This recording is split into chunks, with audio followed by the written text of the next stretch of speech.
सावधान, कहीं आप भी ये गलती तो नहीं कर रहे हैं।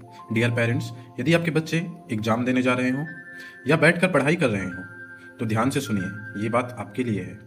जरा सोचिए, यदि आपके बच्चे पढ़ाई कर रहे हैं और उसी समय घर में गपशप हो, पार्टी हो, बहुत तरह तरह की बातें हों, दूसरों के बारे में चाली चुगली हो, या फिर आपके बच्चे पढ़ाई कर रहे हों और आपके घर में कोई झगड़ा हो, चिल्लाए, क्या बीतेगी ये बच्चे पर? क्या तरह तरह के सवाल उसके मन में नहीं आएंगे? क्या जो पढ़ रहे हैं क्या वो याद कर पाएंगे? जरा सोचिए। ऐसे में आपके बच्चे को आपके सपोर्ट की जरूरत है, आपके मनोबल की जरूरत है। आप घर के मुखिया हैं। कोशिश कीजिए कि घर में हल्ले और झगड़े ये बहुत कम हो सके तो घर में झगड़े ही ना हो तो बहुत अच्छी बात है। जब बच्चे पढ़ाई कर रहा होता है उस समय उसका जो ध्यान है वो पूरा पढ़ने में फोकस रहता है, उसका पूरा कॉन्सेंट्रेट रहता है। ऐसे में यदि कोई झगड़ा हो जाए तो उस समय बच्चे की मनोबल बहुत टूट जाती है और वो सोचने लगते हैं कि मेरे मम्मी पापा ऐसे क्यों हैं, मेरे घर ऐसे क्यों हैं, और उसका पूरा मन नकारात्मक बातों से भर जाता है। ऐसे में आप उनसे उम्मीद करेंगे कि वो बहुत अच्छे परफॉर्मेंस करें तो बहुत कम संभव है।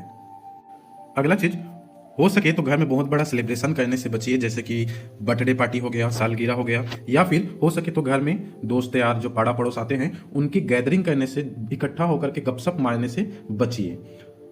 यदि आप चाहें तो घर में बर्थडे है या फिर सालगिरह है तो एक छोटा सा सेलिब्रेशन जिसमें सिर्फ परिवार के लोग हों, सिर्फ 2-3 घंटा का, उसको करके आप अपना कार्यक्रम मना सकते हैं, लेकिन बच्चे की पढ़ाई पर ध्यान दीजिए।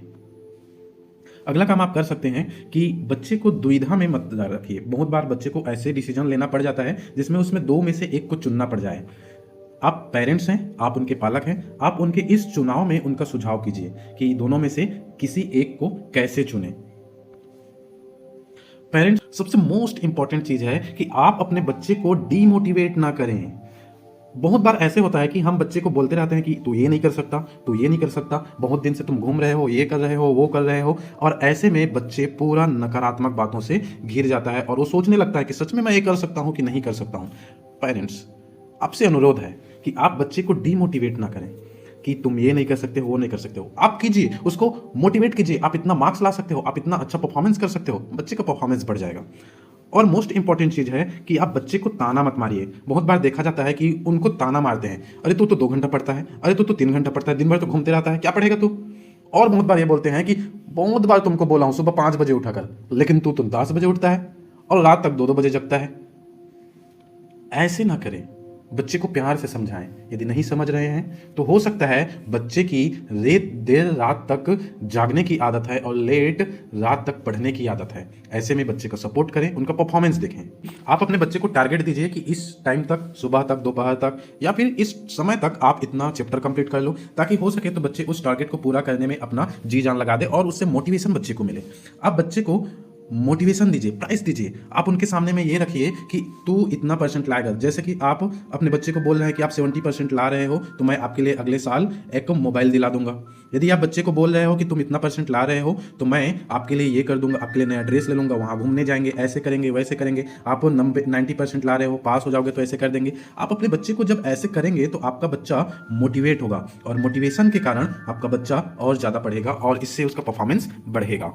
आप उनके पढ़ाई में आइडिया दे सकते हैं, पढ़ाई में आइडिया दे सकते हैं कि उसके फ्रेंड सर्कल को वो कैसे यूटिलाइज करे। आप अपने दोस्तों से जब बात कर रहे हो तो उनसे पढ़ाई के बारे में बात करो। आप अपने दोस्तों से जब बात कर रहे हो तो कुछ आइडिया पूछो, कैसे पढ़ते हैं उसके बारे में पूछो। आप उनसे कुछ टिप्स दे सकते हैं कि इस एग्जाम टाइम में आप अपने टाइम को कैसे यूटिलाइज करें, इसके लिए आप अपने बच्चे को टिप्स दे सकते हैं। और यदि ऐसे करें तो आपके बच्चे का परफॉर्मेंस काफी अच्छा से बढ़ जाएगा। अपने बच्चे का केयर करें, जैसे कि क्या खा रहे हैं, क्या पी रहे हैं, पढ़ रहे हैं, तो ऐसे स्थिति में आप उसके खाने पीने का ध्यान रखें कि कितना पानी पी रहा है, ग्लूकोज ले रहा है कि नहीं ले रहा है, डाइट ले रहा है कि नहीं रहा है, विटामिन युक्त खाना खा रहा है कि नहीं खा रहा है, एक्सरसाइज कर रहा है कि नहीं कर रहा है। इन सब चीजों को आप उसका ध्यान रख सकते हैं। ऐसे में आपका बच्चा और अच्छा से परफॉर्मेंस करेगा।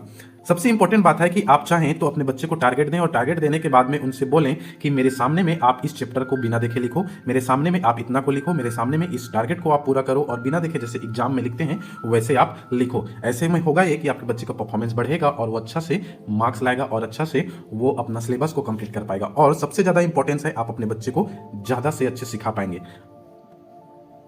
Dear parents, thank you. यदि मेरे से कोई गलती हुई है तो क्षमा करें। मिलते हैं नेक्स्ट वीडियो में। See you, thank you, bye bye.